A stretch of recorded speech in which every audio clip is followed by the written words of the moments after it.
Hi everyone, welcome to our midwinter training. Today's topic is going to be curriculum development. My name is Erica Aguilar and I am one of the education coordinators and I am in charge of the curriculum and lesson planning. This is today's agenda. We're going to be going over the curriculum, lesson planning, curriculum fidelity, and cultural responsiveness.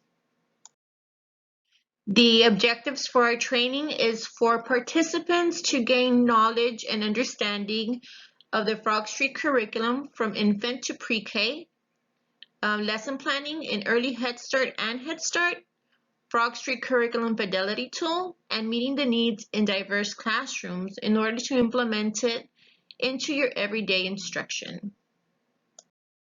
Before we begin, we're going to look into our Head Start performance standards. The Head Start performance standards are the federal mandates that we need to meet as an agency. Performance Standard 1302.32 talks about the curriculum. And what it states is that any agency that has a center-based or a home-based center has to have a curriculum in place. The curriculum needs to be based on scientifically valid research. It needs to have training procedures, and it needs to have curriculum materials that will help the teachers implement it. It also needs to be aligned with the Head Start Early Learning Outcome Framework, which we call the ELOF. And it also needs to have an organized developmental scope and sequence. And as a program, we need to support the staff on implementing the curriculum, monitor the curriculum implementation, and make sure that we are implementing it with fidelity. We also need to provide support, feedback, and supervision on improving the implementation of the curriculum that we have chosen.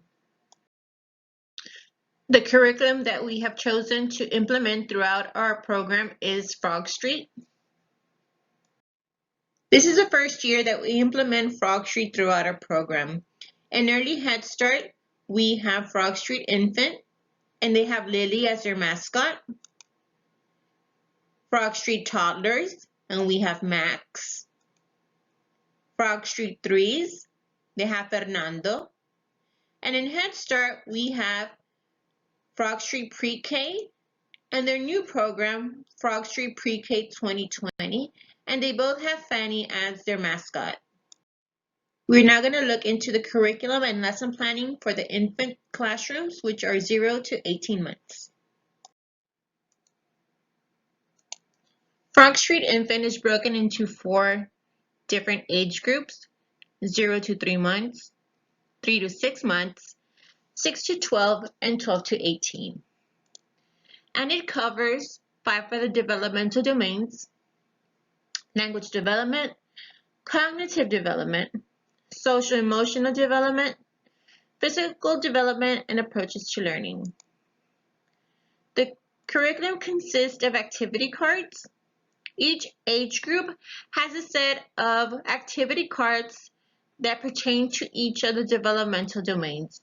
So depending on the child's age, the teachers will choose a card for each of the developmental domains, and they are posted throughout the classroom. So the very first card will be their name, and then 1 card for each of the developmental domains. Here we have the infant lesson plan. The first part contains the Brain Smart way to start the day, which includes to unite, calm, connect, and commit. It's very much like the building community for the older children. And then we have space for the Frog Street activity cards and objectives. So we have the 4 developmental domains, and each of the domains have space for 4 children where they can write their initials, and then they'll write the activity card number and the objective for that activity card. We also document vocabulary words. The second part contains space for holidays, titles of the story time, sign language, music and movement, games and outdoor activities, transitions, supplies that will be gathered for the curriculum box, individualization, and if any IFSPs need to be documented. And the very bottom, we have space for the parent-child activity. And here we have the infant daily schedule. Now we're going to take a closer look at the daily schedule and lesson plan. We're going to begin at 8:45 for circle time and health routine. During circle time, teachers implement the Brain Smart way to start the day, which includes a uniting activity, a calming strategy, a connective activity, and commitments. They also introduce new sign language words to the children and the vocabulary words for the day. Now we're going to take a closer look at the outdoor activities, story time, music and movement, and free play. Activities for outdoor play are provided for the teachers from the curriculum. It includes the title of the activity and the page number where it can be found. For story time, this is left blank for the teacher to fill out. Music and movement is also provided. Then we have the Frog Street activity cards. This happens during free play. Just like the older children that go out to learning centers, and during that time teacher does her teacher-directed activity. In the infant classroom during free play, teachers implement their Frog Street activity cards. And they also do their individualization and IFSPs. Now we're going to go into the toddler curriculum, and this is for children ages 18 to 24 months. Here we have mascot Max, and in the toddler curriculum, we cover the 5 developmental domains of language, cognitive, social emotional, physical development, and approaches to learning, and we begin to have themes. Toddler curriculum has 13 themes, all about me, family and home, friends, opposites, colors, shapes and sizes, nursery rhymes, traditional tales, traditional songs, bugs, farm animals, zoo animals, and on the go. Here we have the toddler lesson plan. The lesson plan is broken into 2 parts. The first part contains conscious discipline, the developmental domains, and enrichment activities. The second part contains group experiences, vocabulary, IEP for individualization, IFSPs, parent-child activities, and any holidays or events. And here we have the toddler daily schedule. Now we're going to take a closer look at the toddler daily schedule and lesson plan. We are going to begin with circle time and outdoor activities. During circle time, teachers implement the smart way to start the day found under the conscious discipline. This also includes the unite, calming strategies, connective activities, building communities, which involve commitments. And during circle time, we also introduce the vocabulary of the day. For outdoor activities, this can be found under the enrichment activities. Outdoor play is provided for the teachers with a page number where they can find the activity in their teacher guide. We are now going to look into the learning centers. Learning center activities can be found in the enrichment activities. This will contain materials and activities to do in each of the learning centers. And teachers implement their developmental domain activity. They also cover their IEP individualization and any IFSPs that they need to have documented. We're now going to look into music and movement. and group experiences. Music and movement activities can be found in the conscious discipline area. Activities and page numbers are provided for the teachers. And the group experiences are provided for the teachers on the second page of the lesson plan. Contains a page number and a brief summary of the activity and what area of the developmental domains it covers. We are now going to look into story time / health routine. Story time can be found under the conscious discipline section. It's documented under nap time story teacher's choice. So teacher chooses 5 different short stories that they might want to implement during this time. We are now going to look into the Frog Street Threes, and this is for children 24 to 36 months. Frog Street 3 covers 5 developmental domains: language development, cognitive, social emotional, physical development, and approaches to learning. It is broken down into 9 themes: awesome me, my family and friends, color, shapes, and size, safe and healthy me, favorite tales and rhymes, creative me, on the go, amazing critters, and animals.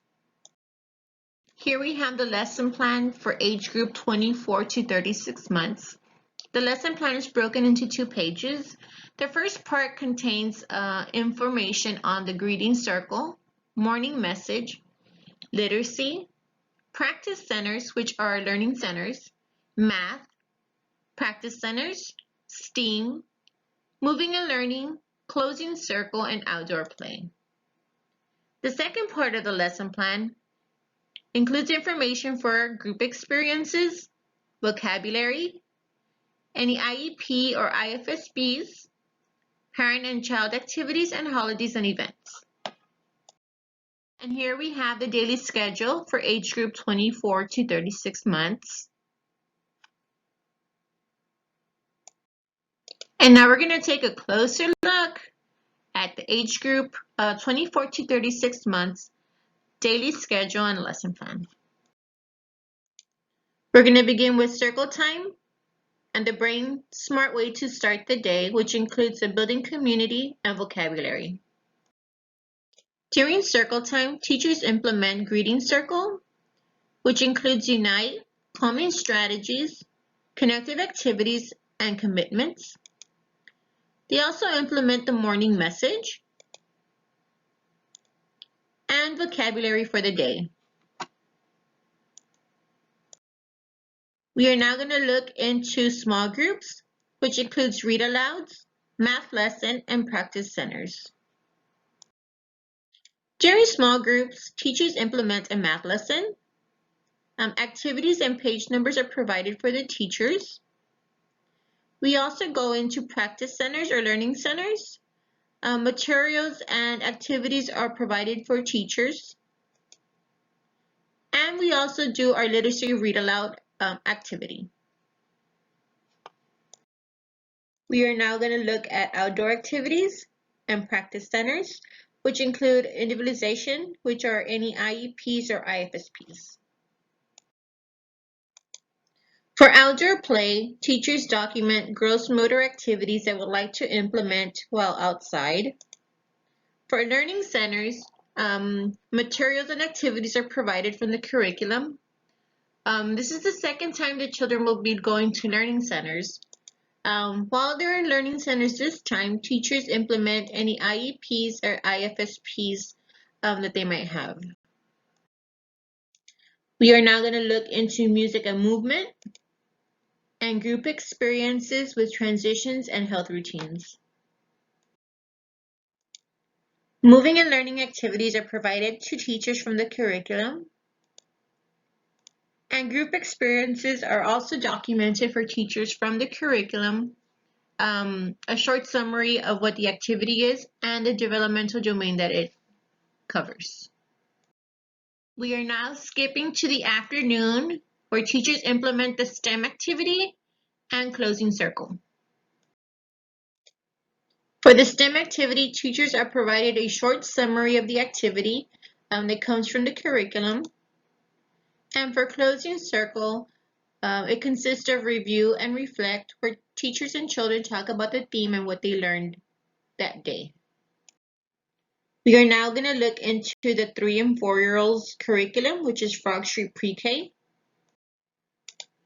Frog Street Pre-K also covers the developmental domains of language, cognitive, social emotional, physical development, and approaches to learning. And it is also broken into 9 themes: My School and Me, My Family and Friends, Giants, Choices, Stories and Rhymes, I Build, I Create, Things That Move, Animals, and Changes. Here we have the lesson plan for the 3 and 4-year-olds. And here is their daily schedule. Now it's time for a closer look at the 3s and 4s lesson plan and daily schedule. We are going to begin with the greeting circle and building community. For circle time, teachers sing the good morning song. They review classroom rules and weekly helpers. They implement their weather helper. They review their calendar, and they do their daily news. For building community, this is where they implement components of Frog Street, where they do the Unite. They tell children what they're going to be learning that day. They do their connection activities. They implement their calming strategies.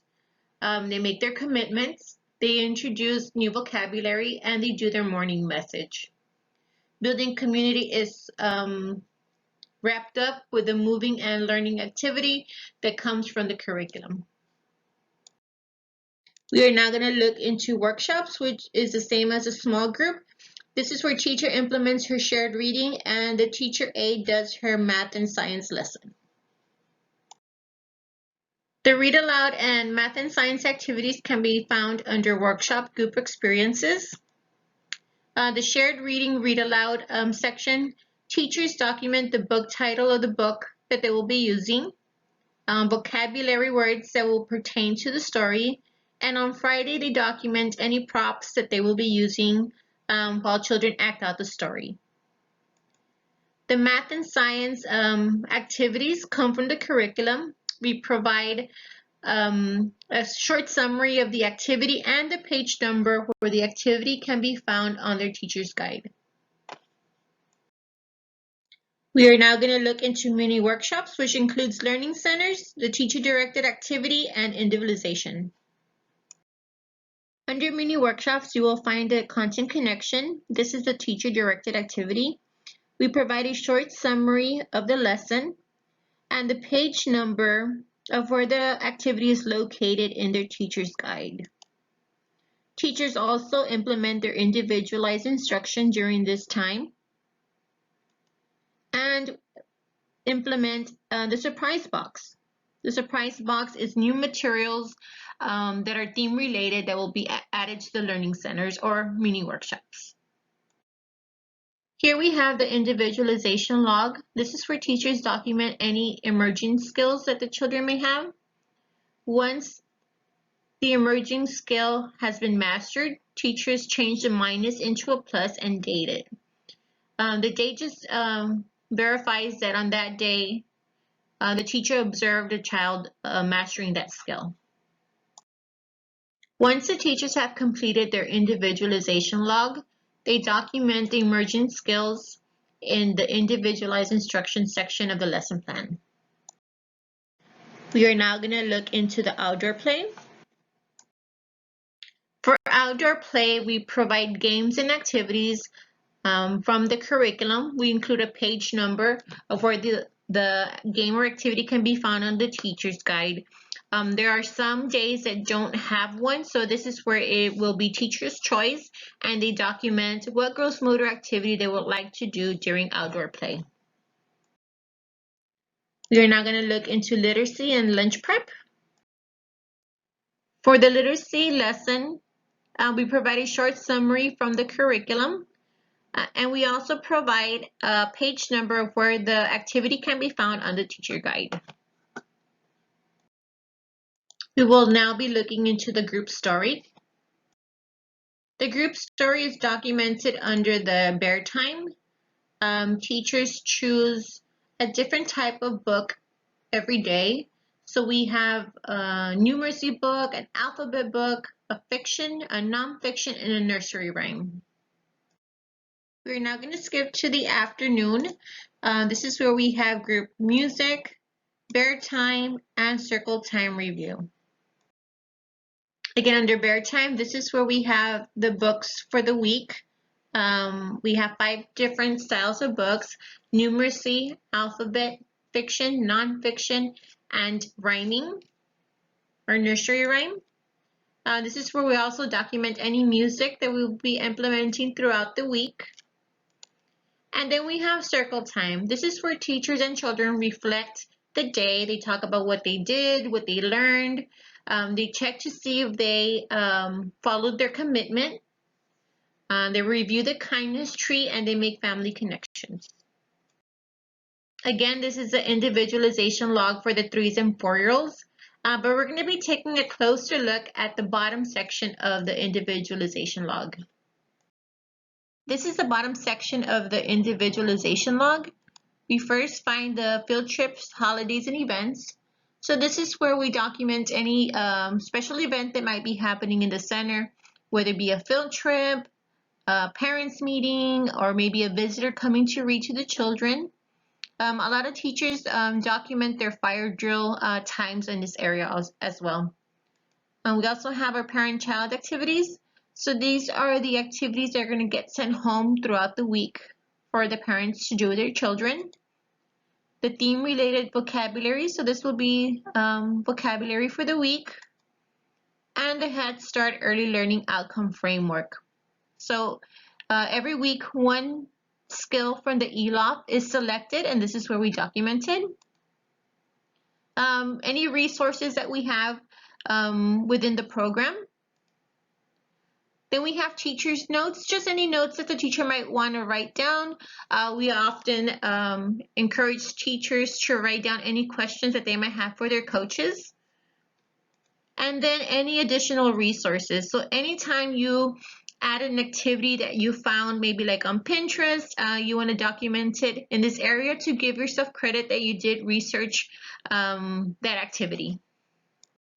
And now we're going to look into Frog Street Pre-K 2020. This is a brand new curriculum that Frog Street just came out with during the summer. We have our 2 4-year-old classrooms that are starting to implement it in their classroom. Frog Street Pre-K 2020 covers the 5 developmental domains of language, cognitive, social, emotional, physical development, and approaches to learning. It is also broken into 9 themes: My School and Me, My Family and Friends, Safe, Healthy, Helpful Me, Compare and Contrast, Creative Me, On the Move, Amazing Critters, Animals, and Changes. Frog Street Pre-K 2020 is big on STEM, but what is STEM? STEM stands for science. Science is a way of thinking, figuring out how the world works by investigating and testing ideas. Young learners naturally use a basic form of the scientific method when they discover the world around them. The scientific method includes a series of steps that include observing, forming questions, making predictions, and carrying out experiments and discussing. T is for technology. Technology is a way of doing. It's about using tools to become inventive, identify problems, and make things work. People think of technology as cell phones and computers, but they can also include simple tools such as pulleys, wheels, levers, and ramps. E is for engineering. Engineering is also a way of doing. Engineering applies ideas from science, math, and technology to solve problems. Young engineers use familiar materials to design, craft, and build. When they build a structure with blocks or put together a bridge, They are acting as engineers. A is for arts. Arts represents a creative mindset critical to scientists, engineers, and mathematicians.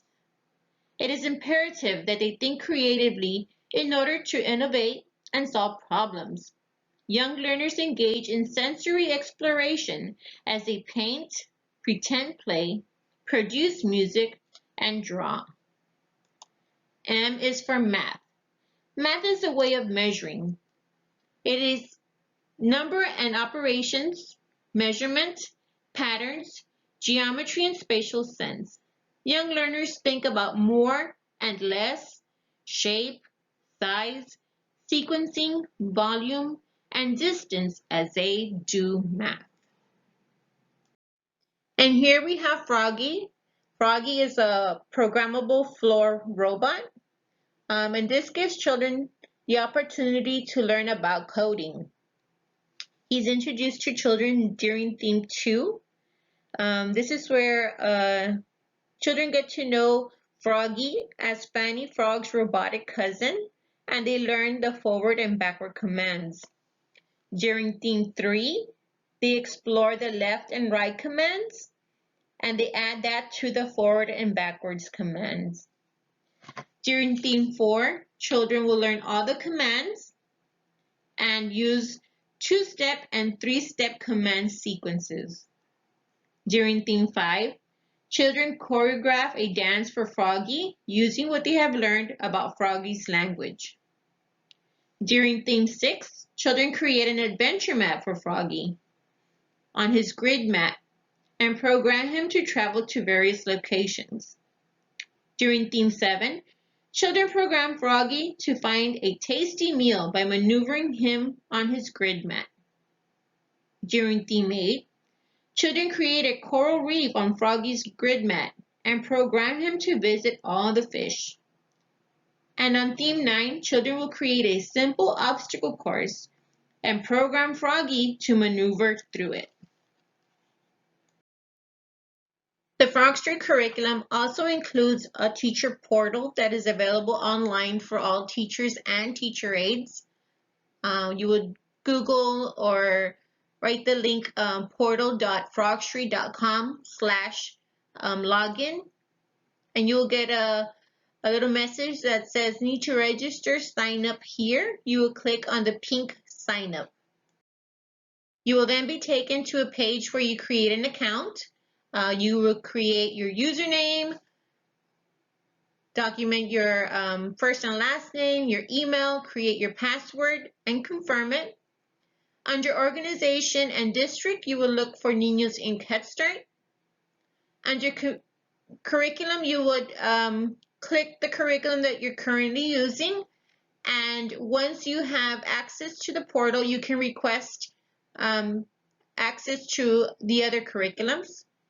You will type in your position, click I am not a robot, and then you would register. You will then check your email, and you will receive an email from Frog Street Portal, and it would contain a link. You will click on the link. The link will take you straight into the Frog Street Portal, where you will be logging in for the very first time. So you would put in your username, your password, and then you would click on log into your account. Right after that, you'll receive a message that will say your subscription will be available within 24 to 48 hours. So you have to wait a day or two before you can gain access to your Frog Street Portal account. If at any time you have any difficulties creating your account or getting into the portal, please let your coaches know, and they will help you either set up the account or maybe having to reset your password. We are now going to go into the curriculum Fidelity tool. We're going to begin with the Frog Street Infant Curriculum Fidelity tool. The very first section is teacher sensitivity to social and emotional needs of children. In this area, we're looking to make sure that teachers are creating a safe environment, that crying infants are responded to immediately, that there's interactions between teacher and child, that infants are warned as the teachers transition them to another activity or pick them up. Infants are respected, and that the caregiver responds appropriately to infants, both verbal and nonverbal. Under instructional strategies, we are looking to make sure that the learning goals are age and stage appropriate, that the Frog Street infant activity cards are being implemented, that activities are differentiated according to the children's developmental level, music and movement activities are being implemented, that infants are placed on the floor for floor time, teachers encourage curiosity and persistence during floor time, that teachers respond to infants and verbally interact with them, that teachers use complete sentences, that sign language is incorporated, and that teachers help infants sustain attention with toys and communicate with them. Under classroom environment, we want to make sure that there's appropriate lighting, that the room temperature is comfortable, that there's a few pictures and posters at children's eye level, that books and manipulatives are accessible for children, that the Frog Street infant posters are displayed for teachers and family members, and that portfolios are up to date. Under intentionality, we want to make sure that the caregiver or teachers are familiar with the windows of opportunity, that they reference to the what should you do scenarios, that they're familiar with the child development information on the infant activity cards, that the Frog Street infant activity trackers are documented, and that teachers are sharing the Frog Street infant parent letters. We are now going to look at the toddler curriculum fidelity tool. Under teacher sensitivity to social and emotional needs of children, we want to make sure that children are practicing calming strategies, are talking about commitments, that there's interactions between teacher and child, that teachers are modeling connective activities, that the toddlers are respected and that their needs are being met, that teachers respond to children's call, and that teachers are an emotional support coach. Under instructional strategies, we want to make sure that the learning goals are age and stage appropriate, that the lesson plan is being followed, that activities are at the appropriate attention span of children, which is between 3 to 4 minutes, that instruction is differentiated according to developmental needs, that teachers are present for one-to-one instruction, that teachers pay attention to things that are interesting to the children, that music and movement activities are being implemented, that toddlers are read to daily, and that sign language is being incorporated. Under classroom environment, we want to make sure that the Frog Street activity guides are being followed, transitions are smooth, and they foster a calm environment. That teachers suggest the spruce up your space to create a safe and friendly classroom. That there's pictures and posters at children's eye level. That books and manipulatives are accessible to children. That the Frog Street toddler posters are displayed, and the portfolios are up to date. For intentionality, we want to make sure that teachers are familiar to the windows of opportunity, that they refer to what should you do scenarios, that they share the toddler parent letters, and that they implement outdoor activities. Here we have the Frog Street 3's curriculum fidelity tool. Under teacher sensitivity, again, we want to make sure that teachers and children are practicing their calming strategies. that they're modeling connective activities, that they're doing commitments, that teachers are supporting children in keeping the classroom safe, that the commitment posters are visible, that there's a safe keeper box, and that there's a kindness tree displayed in the classroom. Under instructional strategies, we just want to make sure that lesson plans are available, and it includes whole instruction and individualized instruction, that the activities are aligned to any state standards or Head Start early learning outcomes, that instruction is differentiated depending on children's developmental level, that the questions teachers are asking will challenge your children, that teachers are asking questions to make sure there's understanding, that they provide feedback and scaffolding, that there are strong interactions between the teacher and the child, that children are active learners, that teacher thinks out loud during shared reading and writing lessons, that the morning message is being implemented, and the STEAM or STEM activities are also being implemented. Under the classroom environment, we want to make sure that there's children creative work displayed throughout the classroom, that theme materials are evident, that portfolios are up to date, and the manipulatives, books, and materials are rotated throughout the year. This would come in with like our surprise box. Under learning environments, we want to make sure that we're following any district or agency requirements, that the theme is reflective, and that centers are developmentally appropriate. Now, when it comes to learning centers, we also need to follow CDC guidelines and our COVID guidelines. So the requirement for learning centers this year, due to COVID, is that each learning center have a learning center tub, two learning center tubs, one for morning use and one for the afternoon use. So once a child uses one of the learning center tubs, it needs to be stored so teachers can sanitize it. And then another child can use the second tub in the afternoon. Here we have the Frog Street Pre-K Fidelity tool.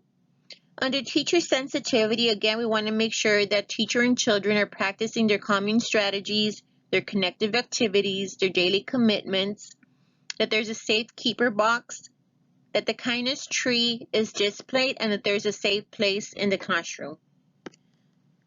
Under the instructional strategies, we want to make sure that lesson plans have whole group and individualized instruction, that the goals are aligned to our Head Start early learning outcome frameworks and any IEPs the children might have, that the lessons are differentiated depending on children's needs, that the morning message is being taught, that questions challenge children's level of thinking, that teacher thinks out loud during shared reading and writing lessons. So this would be like your self-talk in class, that teachers scaffold,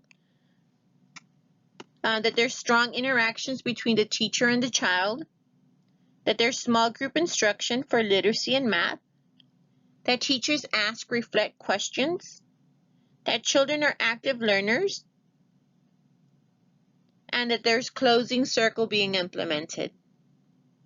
Under the classroom environment, we want to make sure that creative work is displayed around the classroom, that there's theme-related materials throughout the classroom, that the letter wall is displayed with children's names and current theme vocabulary, that portfolios are up to date, and that manipulatives books are accessible throughout the year and rotated.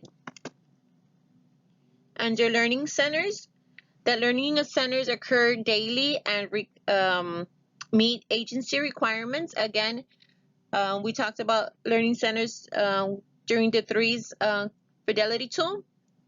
Each learning center is supposed to have 2 learning tubs that children can use, one for the morning and one for the afternoon. Once a child has used one of these tubs, it is stored so that teachers can sanitize the materials.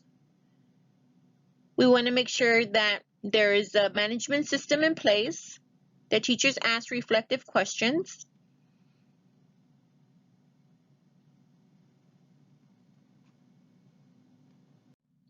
Five key findings in brain development.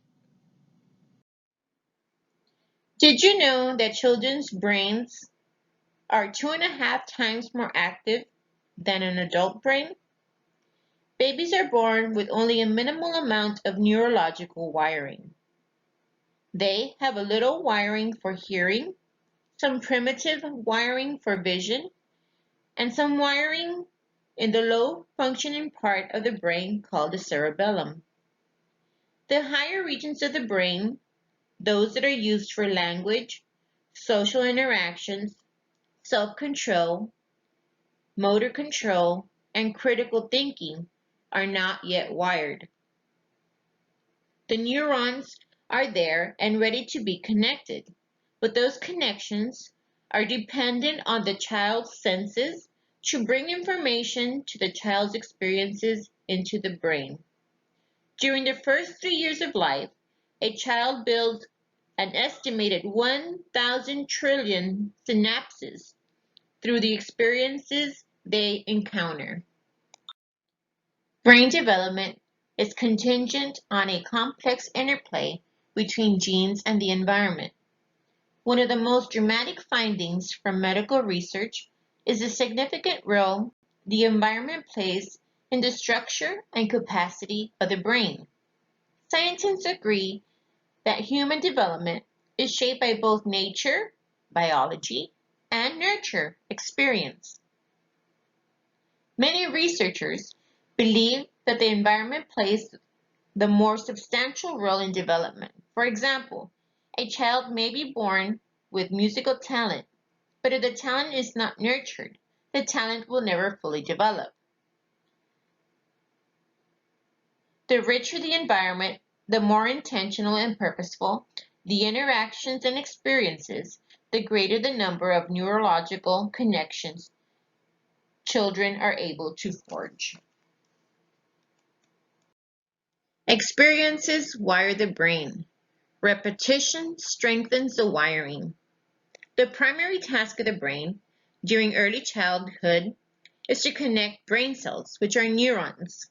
Every neuron has an axon, which sends information out to other neurons, and several dendrites, which receive information from other cells. As axons hook up with dendrites, trillions of connections called synapses are formed. Everything we learn is stored in communities of neurons. Experiences forges the connections, and repetition strengthens them. Brain development is nonlinear. There are fertile times when the brain is able to wire specific skills at an optimum level. These fertile times are called windows of opportunity. Wiring that is forged in these windows sets the foundation for future learning. The windows are scientific. They are open from birth to puberty. The open windows of opportunity are the same for all children, no matter where they are born or the condition under which they are born into, whether it be premature, developmentally delayed, or typically developing. Positive experiences during open windows result in positive outcomes. Negative experiences during open windows result in negative outcomes. For example, emotional intelligence begins to wire soon after birth. The foundation of emotional intelligence, trust, is wired during the first 14 months of life. If an infant experiences a warm, loving environment where his needs are met on a regular basis, the wiring for trust is formed. If an infant experiences a hostile world where his needs are seldom, if ever, met, the wiring for mistrust will be formed. One way or another, the brain will go about its work of wiring. Here we have the windows of opportunity. Emotional intelligence The wiring opportunity is between 0 and 48 months. For trust, 0 to 14 months. Impulse control, 16 to 48 months. Social development, 0 to 48 months. Attachment, 0 to 12 months.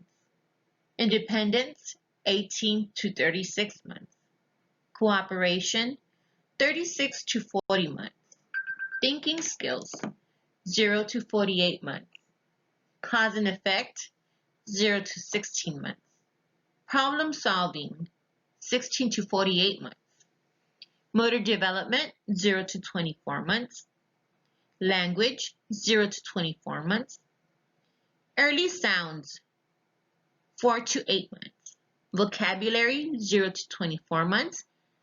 Second language vocabulary, 0 to 60 months. And formal instruction, 0 to 10 years. The opportunity for enhancement from emotional intelligence is 4 years to puberty. For social development, 4 years to puberty. Thinking skills, 4 years to puberty. Motor development, 2 years to puberty. Language, 2 to 7 years. Early sounds, 8 months to puberty. And vocabulary, 2 to 5 years. Early relationships affect wiring. Young children depend on adults, parents, teachers, and caregivers. They are biologically wired to speak, think, feel, interact, and to be mobile. However, they depend on human interactions to learn these skills. As early as 4 months old, the cells that will wire for social interaction and empathy are already positioning and preparing for their role in a child's social and emotional intelligence. How prolific they are will depend on the economic factors, such as a loving atmosphere will be for the better, and stress for the worse. Teachers and caregivers support to take this all-important job to build and strengthen essential brain connections and wirings in the first few years of life. 10 strategies to optimize learning. Ensure children feel safe. Their brain will always pay attention to safety and well-being before anything else. Learning is inhibited when children feel threatened or when their well-being is threatened. For example, if a teacher uses a loud voice to reprimand behaviors, if the room temperature is too hot or too cold, or if the learners are tired or hungry, the ability to focus on instructional materials is impaired. Keep the learning environment free of clutter. Did you know that the brain receives between 35,000 to 42,000 bits of information every second? This information comes from everything around us, including what is in our visual path, the temperature, the feel of our clothing against our skin, and the smell of our environment. The brain is consistently trying to filter out most of these stimuli in order to focus on specific information. Overly decorated spaces and rooms that are cluttered overload the brain and interfere with its ability to narrow information down to what is relevant. Make sure that the learning environment includes places that allows the eyes to rest, places void of stimuli. Position important information in front of children and eliminate what is not relevant. Rotate materials to help reduce clutter.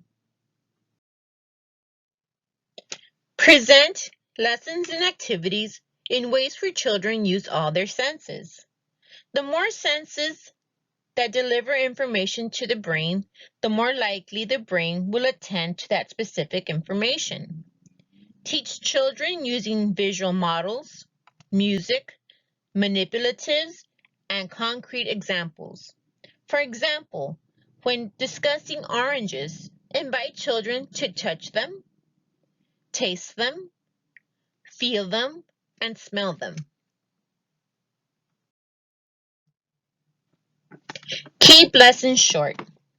Just like eating small meals a day is better for digestion of food, shorter, more frequent lessons are better for the digestion of information.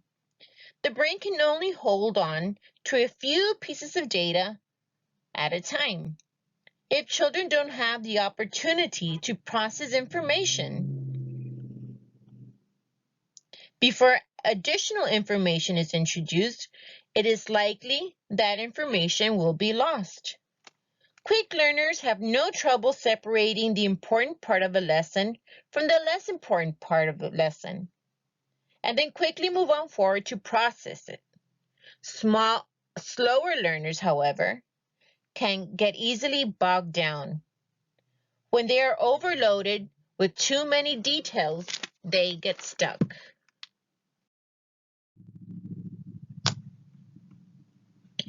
Nurture curiosity. Curiosity is the fuel of learning. Children are born curious. Bring unusual items into the learning environment. Invite children to question, explore, experiment, and compare. Encourage imagination and thinking outside of the box. Invite children to create alternative endings to stories. Ask what if questions, such as what if there are only two colors? Accept any non traditional answers. Refrain from rote memorization. Tap into prior knowledge.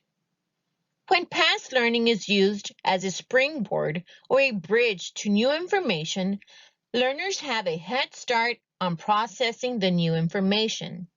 The brain is always searching for patterns. How is this new information similar to what I already know?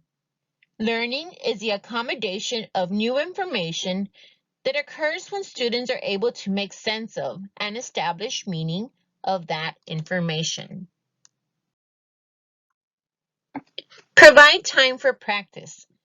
Practice allows children to make sense of information. When they are able to apply ideas to real-life situations, they make a better chance of remembering and conceptually understanding what they are learning. Practice requires feedback from the teacher and self-evaluation from the learner. This ensures that the practice is accurate. Practicing something the wrong way prolongs the time it takes for mastery.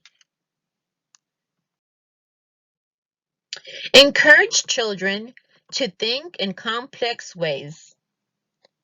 When topics are suitable for higher level processing, have learners apply, analyze, evaluate, and synthesize what they learn. Each of these processes enhances and strengthens learning. These processes help learners attach meaning and make connections to past learning, and in doing so, they increase retention. Teach to both the left and right hemisphere. The left brain is the logical hemisphere. It analyzes and evaluates functional information. The right brain is the intuitive hemisphere.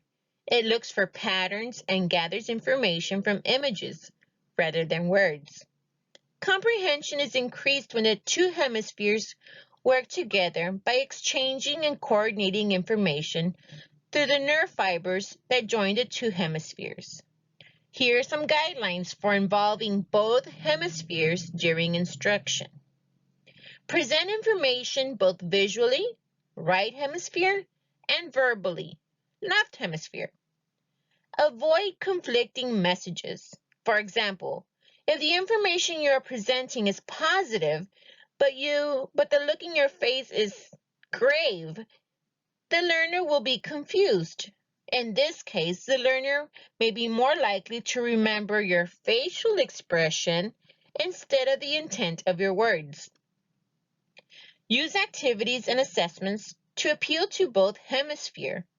Reading, writing, and computing addresses the needs of the left hemisphere. Creating and analyzing appeal to the right hemisphere. Make sure children are properly hydrated and have opportunities to exercise. Thirsty brains can't think. The brain requires water at regular intervals to fuel its neurotransmitters. Oxygen also fuels neurotransmitters. Sitting for long periods of time decreases oxygen and therefore inhibits alertness. Technology and the brain. Technology has both a positive and a negative impact on the brain. We know that the brain's neural circuitry responds every moment to sensory input. This constant reshaping of our brain is referred to neuroplasticity. The explosion of technology, such as smartphones, computers, and video games, is profoundly altering the evolution of our brains. This is gradually strengthening new neural pathways in our brains and simultaneously weakening old paths. On the positive side, technology is sharpening some cognitive abilities. We learn to react more quickly to visual stimuli, improve some forms of attention, and become more adept at noticing images in our peripheral vision. Technology also offers flexibility to meet the different needs of individual learners, regardless of their particular profiles of cognitive strengths and weaknesses. On the negative side, technology is creating something called continuous partial attention, keeping tabs on everything while never really focusing on anything. Our brains are not built to sustain such extensive monitoring for long periods of time. Hours of unrelenting digital connectivity can create a unique type of brain strain that makes us feel fatigued, irritable, and distracted. Digital technology is not only influencing how we think, but how we feel. As the brain evolves and shifts, it focuses towards new technological skills. It drifts away from fundamental social skills, such as reading facial expressions and grasping emotional context of a subtle gesture. A Stanford study found that for every hour we spend on our computers, video games, or television, traditional face-to-face interaction time with other people is cut in half. They also suggest that we are losing personal touch with our own real-life relationships and may be developing an artificial sense of intimacy. The amount of time children spend engaged in some form of technology, whether it be a computer, tablet, smartphone, or television, has increased over the past decade. Parents and teachers need to help monitor this from time to time for both quality and quantity. Now we're going to look into conscious discipline. Conscious discipline is a comprehensive classroom management and social emotional program that creates learning environments where children know that they are safe and loved. Its foundation is based on safety and caring. Children begin learning how to solve conflicts, manage their emotions, and take responsibility for their actions. Social and emotional learning can help children build resilience so they can adapt, grow, and be prepared to handle whatever comes their way. Conscious discipline rituals are the glue that helps build a connected school family. Rituals occur day after day, in the same location, at the same time, for the same reason, to connect. Frog Street Pre-K incorporates these rituals during greeting circle and closing circle each day. Greeting circle and building community. During the greeting circle, children start each day the brain smart way. Children follow the 4-step routine and sets the tone for the entire day. They unite, calm, connect, and commit. Unite. The first step in the greeting circle morning routine is an activity designed to unite all members of the class to strengthen the bond of the school family and develop a sense of belonging. Children are invited to join in singing a song that supports the week's theme. There are at least 2 song choices for each week.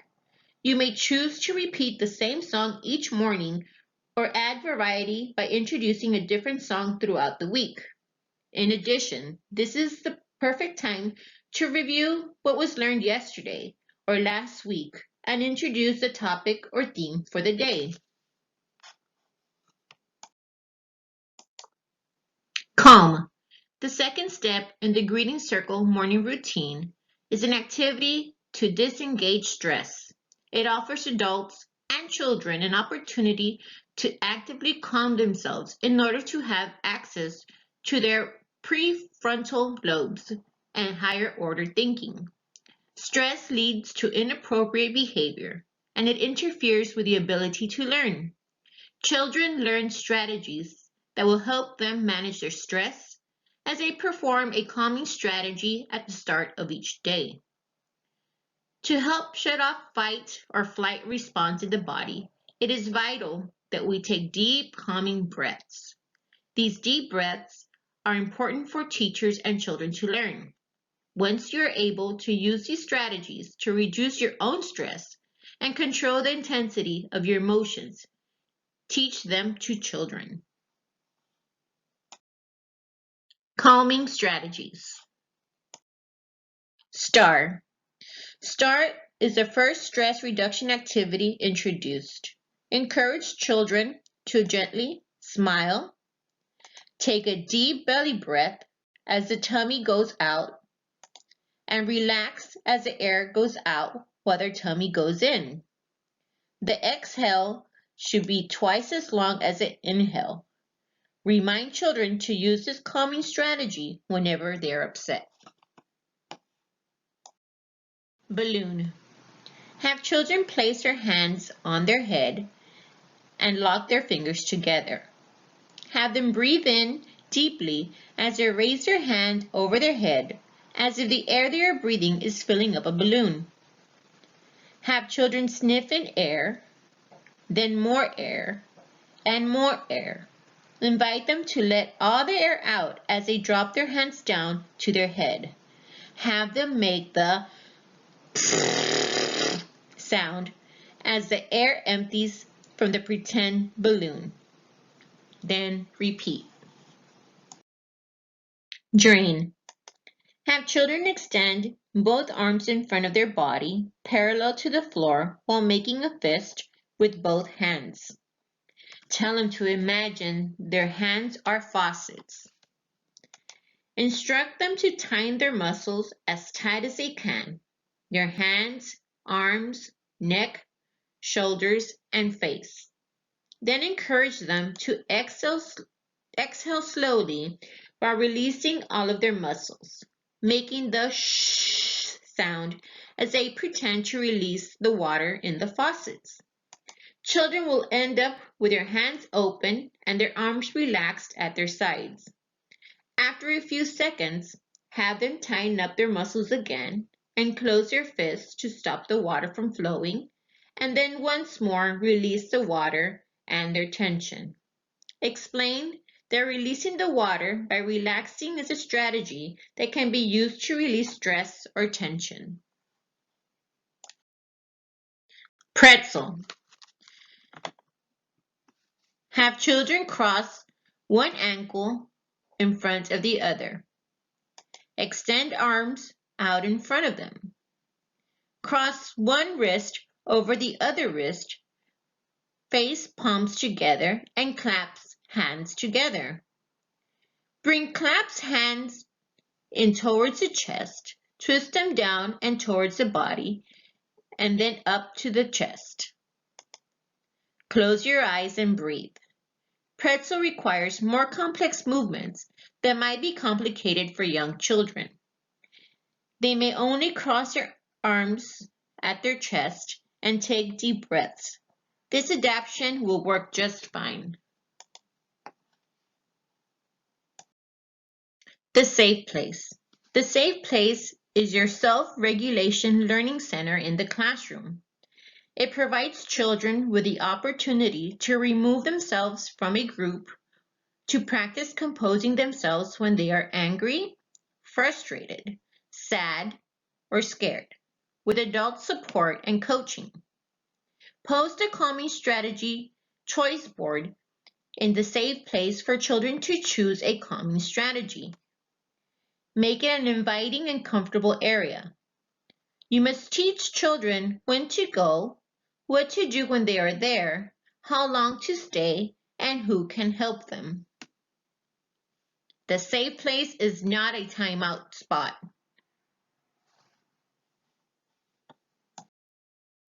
Here are some safe place rules. One person uses a safe place at a time. Children can ask the teacher or the star leader for help. Children can choose to go to the safe place on their own. Friends, any teacher can suggest that a child go to the safe place. An adult can take a child to the safe place. When the safe place is being used by someone, children must find another area of the room to de-stress. They may take something from the safe place that they find helpful in de-stressing to another area of the room.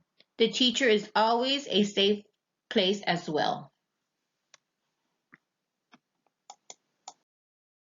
Rejoining the class.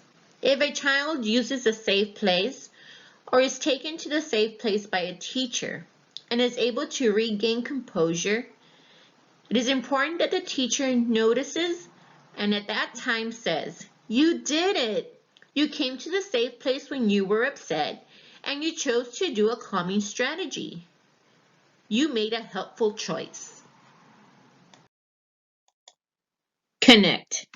The third step of the greeting circle morning routine encourages face-to-face interaction with others and involves eye contact, touch, presence, and playfulness as children connect. Connecting activities provide opportunities for children to interact with each other, which builds healthier friendships, increases attention span, and fosters cooperation. Children are invited to sing a song, partner with a peer to perform an action rhyme, and practice gentle touches with a partner in a playful and fun way. Children acknowledge members of their school family who are absent by sending them well wishes and welcome back returning friends. Then, children work with a partner to practice gentle touches, making eye contact, and staying in their own body space. Working with others allows children to practice social engagement. Absent child ritual. The absent child ritual creates a daily opportunity for children to wish another well. An absent child will feel loved and cared about, knowing that his school family is noticing that he was absent and wishing them well. The goal is to help children notice one another and to practice empathy. To introduce the ritual, you might say, "A member of our school family is absent today. When we have a friend who is absent, we want to send them loving thoughts. We can wish them well and hope that they will be back soon." Tell children that you want to be sure to send well wishes to absent friends every day. You can display the heart in a cookie sheet and then place magnet strips on the back of children's photos or names so they will stick to the cookie sheet. Teach children we wish you well. This helps children think about missing friends, and it also lets them know that when they are absent, their friends are thinking about them. On the day no one is absent, say, "No one is absent today. Everyone in our school family is here. Let's shout it cheer. Hip, hip, hooray!" Welcome back ritual. When children return to class after being away, greet them back with a special welcome message and a kiss from Franny Frog. Say, "We are so glad that you are back. Welcome back to class." Or, You were gone and you were missed. Where would you like your welcome back kiss? Commit. Commitments are the final component of the morning greeting circle. Children make a commitment or promise to be a helpful member of the class by focusing on a specific social skill. Daily commitments. Here we have the commitment poster. It contains 4 commitments. Today I will use gentle touches. Today I will use my watching eyes. And today I will use my kind words. And today I will use my listening ears.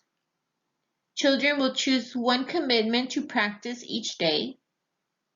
And commitments can be changed depending on the needs of the classroom. The Safekeeper Ritual. Explain to children that it's your job to keep the classroom safe so children can learn.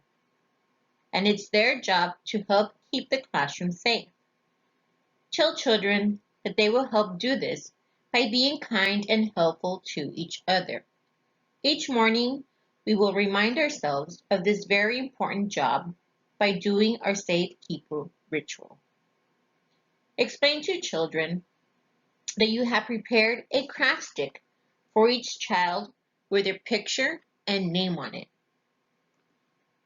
Explain that each morning you will ask them if they're willing to do their job and help keep our school family safe. Children will use these commitment sticks to make their daily commitments. Safekeeper Box. The Safekeeper Box is a decorated small box that has a lid. This is where children store their commitment sticks. Building Community Wrap-Up. Moving and learning. After children participate in the greeting circle, it's time to get them up and moving with a short transition before moving to the next activity.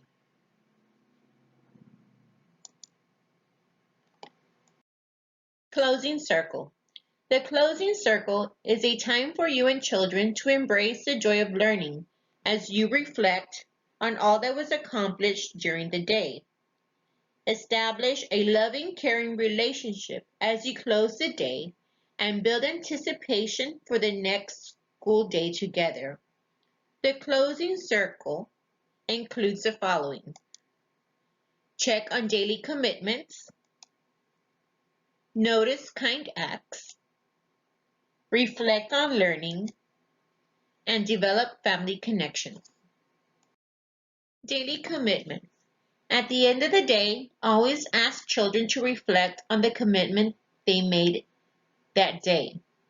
Review the daily commitment poster and encourage children to describe specifically how they met their commitments. Kindness Tree. Notice kind acts. Invite the children to count hearts on the kindness tree and share examples of acts of kindness that were observed during the day. Reflect on learning. Ask children questions and encourage them to reflect on the learning they did throughout the day. Family connections. Closing circle encourages children to share their newly acquired calming strategy, songs, and rituals. Involving family is an important element in creating the best learning experience for every child.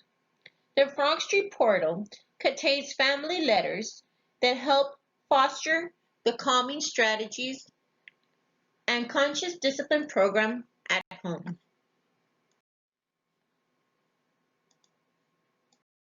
The first section of cultural responsiveness is anti-bias education.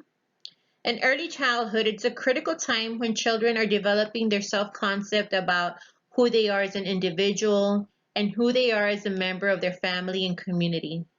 Anti-bias education is a fundamental approach that values and creates a community that supports and seeks to include all dimensions of human differences. It begins by noticing ourselves as distinct and different from others, developing self-concept and identity, learning about people who are different from us, and developing tools to identify and respond to bias. Anti-bias education has four main goals, and the goals are identity, diversity, justice, and activism. Goal 1, identity. Children will demonstrate self-awareness, confidence, family pride, and positive social identities. This goal means supporting children to feel strong and proud of who they are without needing to feel superior to anyone else. It means children will learn accurate, respectful language to describe who they are and who others are. Teachers will support children to develop and be comfortable within their home culture and within the school culture. Goal 1 is the starting place for all children in all settings. Social identities relate to the significant group categorizations of the society in which we grow up and live and which individuals share with many others. Social identities include gender, racial, ethnic, cultural, religious, and economic class groups. Goal 2, diversity. Children will express comfort and joy in human diversity, accurate language for human differences, and deep, caring human connections. This goal means guiding children to be able to think about and have the words for how people are the same and how they are different. It includes helping children feel and behave respectfully, warmly, and confidently with people who are different from themselves. It includes encouraging children to learn both about how they are different from other children and how they are the same. These are never either or realities because people are simultaneously the same and different from one another. This goal is the heart of learning how to treat all people caringly and fairly. Some teachers and parents are not sure they should encourage children to notice and learn about differences among people. They may think it's best to teach children about how people are the same, worrying that talking about differences causes prejudice. While well-intended, this concern arises from a mistaken notion about the sources of bias. Differences do not create bias. Children learn prejudice from prejudice, not from learning about human diversity. It is how people respond to differences that teaches bias and fear. Goal 3, justice. Children will increasingly recognize unfairness, have language to describe unfairness, and understand that unfairness hurts. This goal is about building children's innate, budding capacities for empathy and fairness, as well as their cognitive skills for thinking critically about what is happening around them. It is about building a sense of safety, the sense that everyone can and will be treated fairly. Learning experiences include opportunities for children to understand and practice skills for identifying unfair and untrue images, comments, and behaviors directed at themselves or at others. This includes issues of gender, race, ethnicity, language, disability, economic class, age, body shape, and more. These are early lessons in critical thinking for children, figuring out what they see and hear and testing it against the notions of kindness and fairness. Goal 4, activism. Children will demonstrate empowerment and the skills to act with others or alone against prejudice or discriminatory actions. Goal 4 is about giving children tools for learning how to stand up to hurtful and unfair biased behavior based on any aspect of social identity. Biased behavior may be directed at oneself or another. It may come from another child or adult or from children's books, television, and films. This goal strengthens children's development in perspective taking, positive interactions with others, and conflict resolution education. Actions of teasing, rejection, and exclusion because of some aspect of a child's social identity, or a form of aggressive behavior. They are just as serious as physical aggression. The old saying, "Sticks and stones may break my bones, but names will never hurt me," is false. Children's developing sense of self is hurt by name calling, teasing, and exclusion based on their identity. And children who engage in such hurtful behaviors are learning it is acceptable to hurt others, the earliest form of bullying. An anti-bias approach calls on teachers to intervene gently but firmly, support the child who is the target of the biased behavior, and help both children learn other ways of interacting. Children's growth on goal 4 strengthens their growth on the other 3 goals. If a child is in the target of prejudice or discrimination, she needs tools to resist and to know that she has worth. When a child speaks up for another child, it reinforces his understanding of other people's unique feelings. When children are helped to act, it broadens their understanding of unfairness and fairness. Anti-bias education strategies. Listen to children's questions and comments about differences. Pay attention to feelings. Children are aware of differences at a very young age. Do not ignore their questions. If you avoid the topic, it tells children there is something wrong with differences and that there is something wrong with asking questions. Use children's comments and questions as a way to develop the curriculum and expand their thinking and experiences. Emphasize similarities and differences. Avoid a tourist approach to multicultural education, which advertently creates stereotypes. Use photographs and artifacts to provide accurate models and information on people's daily lives. Offer literature, images, and materials that provide mirror and windows for children and their families. Children should see themselves and their families reflected in the classroom, and the environment should also provide windows to people and experiences that are not in their own families and classrooms.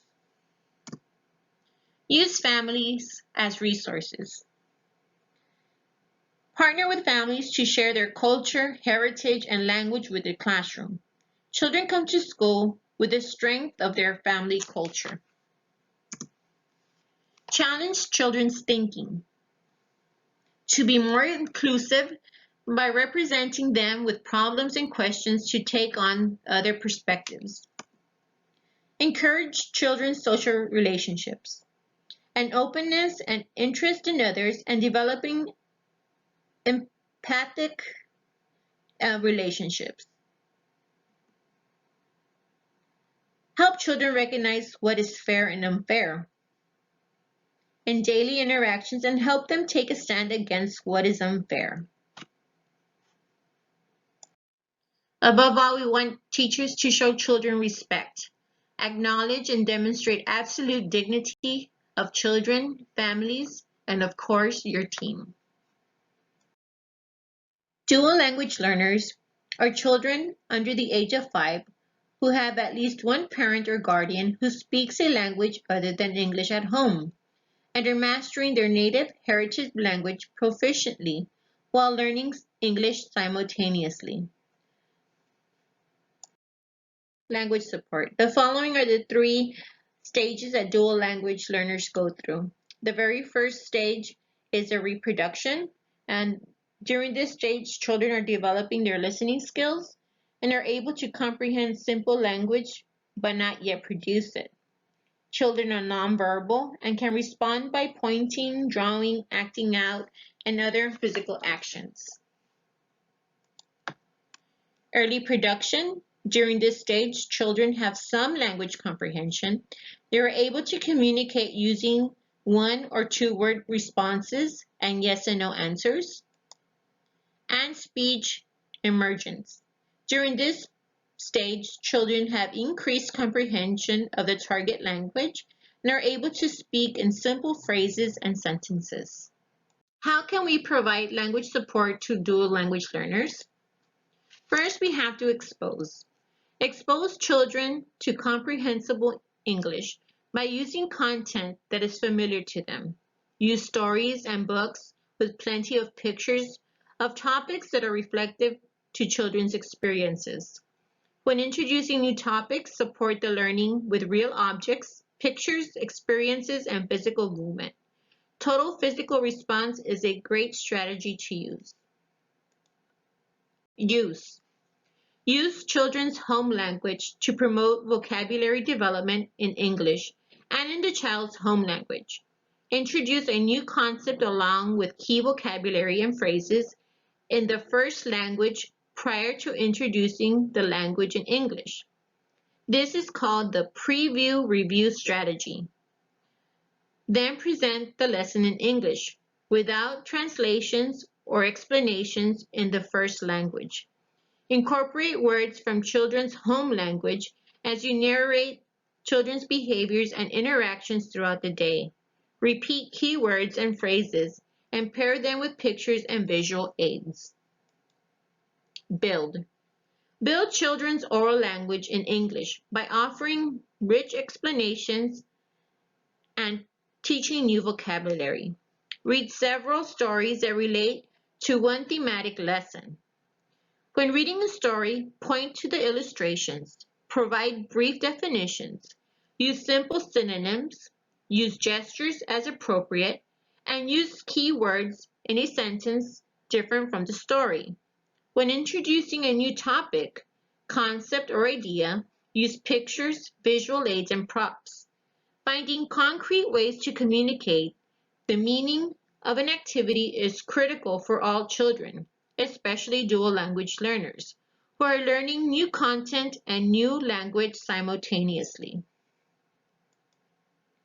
Consistency. Use consistent and predictable routines relating to daily classroom management for lining up, moving to another part of the classroom, cleaning up, and receiving instruction for transitions. Use TPR-like commands. Stand up, put your hands on your head, and repetitious chants and songs to help children simultaneously follow more complex and language-rich commands. These practices have been found to significantly help children recognize expectations without relying heavily on linguistic explanations. Redundant. Be redundant in key information such as lesson content and classroom procedures by using visual clues, pictures, and physical gestures and movement. Practice. Provide extra practice with vocabulary, sentences, and stories to increase fluency. Cooperative learning strategies provide this practice. Provide opportunities to extend interaction with peers and with the teacher. Cooperative learning groups are excellent for peer interacting and learning. Adjust. Adjust instructional techniques such as vocabulary, rate of speech, tone of voice, sentence complicity, and expectations for children's language production. Engage. Engage DLLs through music and movement. Learn about cultures and build children's vocabulary and early literacy skills through music and movement. Conduct. Conduct ongoing and frequent assessments to monitor the development of both primary and second language of dual language learners, as well as monitor progress in learning of content. Close monitoring of language development will inform instructional planning so that practices align with levels of proficiency and target specific areas in need of additional support. Group. Group dual language learners with bilingual students. Give students daily opportunities to talk as pairs during morning message, read alouds, and written activities. Group-focused small group activities with no more than 4 to 5 children. Dual language learners need opportunities for additional exposure 2, and use new concepts and words in their second language.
Fifty-fifty language approach.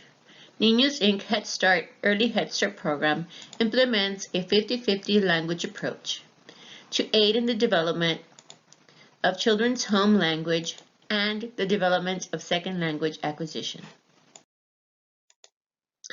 Niños Inc. 50-50 Planned Language Approach. Mondays, Tuesdays, and Wednesdays, activities and lessons during shared reading and small group instruction, literacy and storytelling, teacher-directed and individualized instruction are implemented using the child's home language. Thursdays and Fridays, activities and lessons during shared reading and small group instruction, literacy and storytelling, teacher-directed and individualized instruction are implemented by introducing and using the child's second language. Special needs. Every child needs to know that they are a valued member of your classroom community. Children will look up to you as a positive role model. It is important that you view all children, including children with specific challenges, as valued members of the group. Set up a classroom that is organized and clutter-free for children to be empowered to care for their classroom space. Post a daily schedule at children's eye level using photographs and words and label the activities. Implement classroom management skills that allow children to learn in a safe and nurturing environment. Remember that all children can learn. This requires intentional planning. Lesson delivery may require differentiated activities based on the age and stage of the child. Children benefit from repetition of skills using a variety of instructional approaches. In order to create a language-rich environment for children, exposed to language should be modeled and be meaningful, deliberate, repetitive, and engaging. It should also directly involve children as active participants. Check each child's prior knowledge on the lesson material. Children need to be able to integrate what they already know to the topic in order to make meaningful learning. Use people-first language to reduce defining a person's value, strength, weaknesses, or abilities. For example, Sarah is a child with autism. She is not an autistic child. Bill is a child with a hearing loss. He is not a deaf child. Also give advance notice to daily transitions. Giving verbal notice, play a particular song, or use a visual timer for all children to see and hear. Answer children's questions about a child with disability honestly and openly.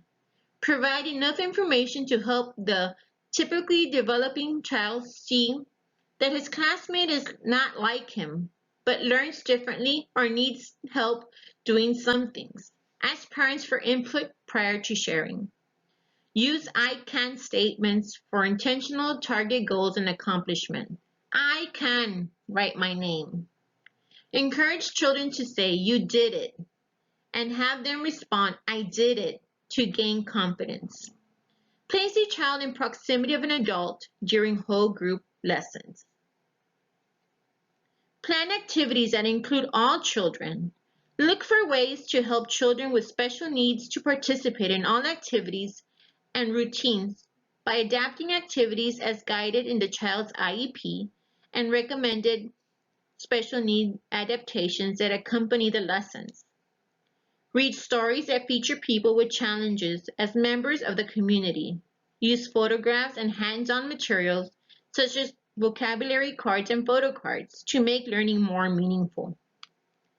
Teach all children in your classroom that everyone can do some things well and have challenges doing other things. Encourage confidence and perseverance as children learn.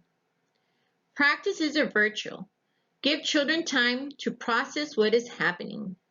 Use children's personal experiences to make connections to learning concepts. Match children with special needs with typical developing peers for social skill development. Okay, it's quiz time. True or false? Frog Street Building Community is implemented from infant to pre-K. The answer is true. Question number 2. True or false? Curriculum Fidelity is not a performance standard mandate. The answer is false. Curriculum Fidelity is a Head Start performance standard mandate. Question number 3. True or false? There are 6 goals to anti-bias education. The answer is false. Anti-bias education has 4 goals: identity, diversity, justice, and activism. Again, here are the answers. Number 1 was true, number 2 was false, and number 3 was false. I hope that everyone got an A+, 100%. If you did, kiss your brain. I want to wish everyone happy holidays and a happy new year. Please keep yourselves and your family safe, and we'll see you guys in 2021.